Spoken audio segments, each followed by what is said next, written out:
Hello guys, അപ്പോൾ നമുക്ക് ബീൻപുളി അച്ചാർ എങ്ങനെ ഉണ്ടാക്കുന്നതെന്ന് നോക്കാം. നല്ല അടിപൊളി ബീൻപുളി അച്ചാർ അഥവാ ഇരുമ്പാമ്പുളി അച്ചാർ നമുക്ക് ഉണ്ടാക്കിയെടുക്കാം.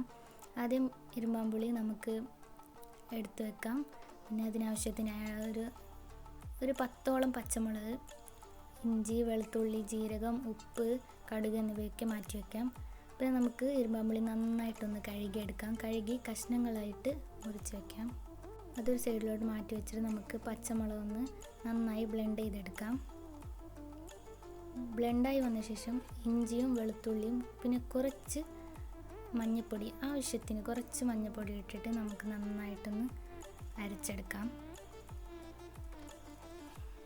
പിന്നെ ഇതിലോട്ട് നമ്മൾ കഴുകി കടുകും ജീരകവും നന്നായി കഴുകി ഇതിലോട്ട് ഇട്ട് കൊടുക്കാം.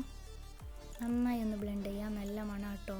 പിന്നെ ഇതിലോട്ട് ആവശ്യത്തിനായ ഉപ്പും ഇട്ടിട്ട് നന്നായിട്ടൊന്ന് ബ്ലെൻഡ് ചെയ്തെടുക്കാം. പിന്നെ നമ്മൾ മുറിച്ച് വെച്ച ഇരുമ്പാമ്പുളിയിലോട്ട് ഈ ബാറ്റർ ഒന്ന് ആഡ് ചെയ്യാം. ഞാൻ കുറച്ചായിട്ടാണ് കേട്ടോ ബീൻപുളി എടുത്തിട്ടുള്ളത്.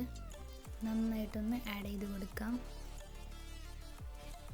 നന്നായി ആഡ് ചെയ്ത ശേഷം നമുക്ക് കറിച്ചപ്പും കടുകും എണ്ണയിലൊന്ന് വറുക്കാനുണ്ട്. എണ്ണയിലിട്ട് വാറ്റിയെടുക്കാം. അതിട്ടാൽ നല്ല മണം വരും. അതുകൊണ്ടാട്ടോ ഉപ്പേരിക്ക് നന്നായിട്ടൊരു മണം വേണം. ഇതൊന്ന് നമ്മൾ ഇതിലോട്ട് ആഡ് ചെയ്ത് കൊടുക്കാം. എന്നിട്ട് നന്നായി തന്നെ മിക്സ് ചെയ്യാം കേട്ടോ. ഇത് നമുക്ക് നാളെ കഴിക്കുന്നതാട്ടോ.